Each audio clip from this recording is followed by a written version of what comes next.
मेरा लगभग 1.5 महीने पहले एक बहुत बुरा ब्रेकअप हुआ था।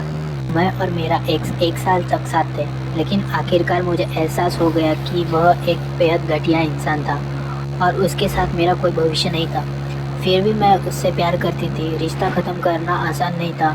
कई हफ्ते तक मैं बस उदास रही, लेकिन फिर मैंने तय किया कि अब बहुत हो चुका। मुझे फिर से बाहर निकलना था, लोगों से मिलना था और ज़िंदगी को दोबारा महसूस करना था। इस सोच के साथ मैं पिछली रात अपनी कुछ गर्लफ्रेंड्स के साथ एक बार में गई। हम सब पहले से ही थोड़े नशे में थे। वहाँ पे पहुँचे। मेरी सहेलियाँ काफ़ी शोर मचा रही थी और शायद यही वजह थी कि एक काउंटर पे बैठा हुआ आदमी बार बार हमारी तरफ देख रहा था। उसकी वेल ट्रिम दाढ़ी थी, शार्प जॉ लाइन थी और वो एक फिल्म स्टार जैसा लग रहा था।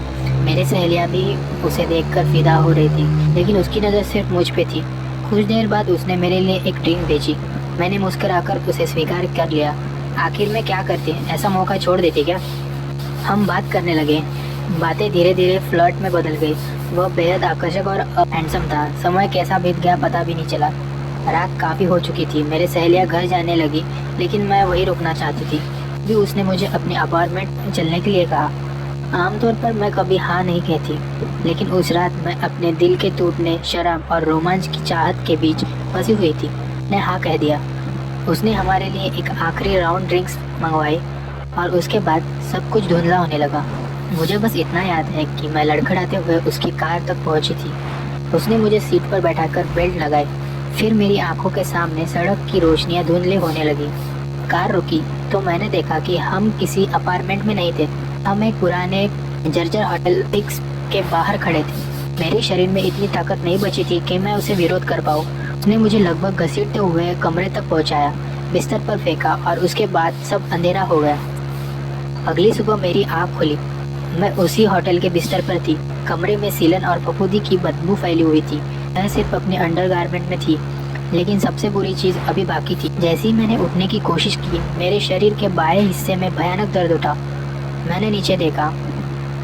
मेरे पसलियों से लेकर कमर तक टांगों के बीच एक लंबी लाइन बनी हुई थी। मैंने डर के मारे वही उल्टी कर दी। पहले मुझे लगा कि किसी ने मेरा कोई अंग निकाला है, लेकिन फिर मुझे कुछ सुनाई दिया। टिक टिक टिक। आवाज़ मेरे शरीर के अंदर से आ रही थी। मैंने कांपते हुए हाथों से टांकों को छुआ। नीचे कुछ सब चीज़ थी और तभी मुझे टांकों के बीच से हल्की नीली रोशनी दिखाई दी। मेरी सांसें रुक गई। वह कोई मेडिकल डिवाइस नहीं था, मेरे अंदर कुछ और था। मैं दर्द सहते हुए कमरे से बाहर भागी। कॉरिडोर खाली था। मैं सीढ़ियों से नीचे उतरी और पार्किंग लॉट की तरफ दौड़ी। तभी वह रोशनी और तेज हो गई। मैंने नीचे देखा। अब टांगों के बीच एक छोटी डिजिटल स्क्रीन साफ दिखाई दे रही थी। पे बस 30 सेकंड बचे थे। मैं जम गई। यह एक काउंटडाउन था। धीरे धीरे करके 29, 28, 27 तक के लिए चीखने लगी। लोग मेरी तरफ देखने लगे, लेकिन किसी की समझ नहीं आया कि क्या हो रहा। घबराहट में मैंने पुलिस को कॉल करने की कोशिश की, लेकिन मेरे हाथ कांप रहे थे। स्क्रीन पर समय तेजी से कम हो रहा था। 10, 9, 8। मेरी आंखों से आंसू बहने लगे। 7, 6, 5। मैंने चारों ओर देखा। वह आदमी कहीं नहीं था, जैसे वह कभी अस्तित्व में ही नहीं था। 4, 3, 2, 1। बूम।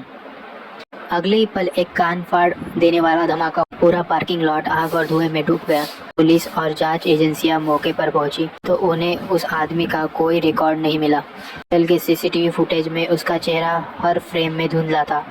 किसी को नहीं पता चला कि वह कौन था। किसी को नहीं पता चला कि उसने ऐसा क्यों किया, और किसी को भी यह भी नहीं पता चला कि उसने मेरे शरीर के अंदर वह चीज़ कैसे रखी थी। बस इतना याद रखा गया कि उस रात होटल में एक रहस्यमय विस्फोट हुआ और उसके पीछे का सच हमेशा के लिए अंधेरे में दफन हो गया।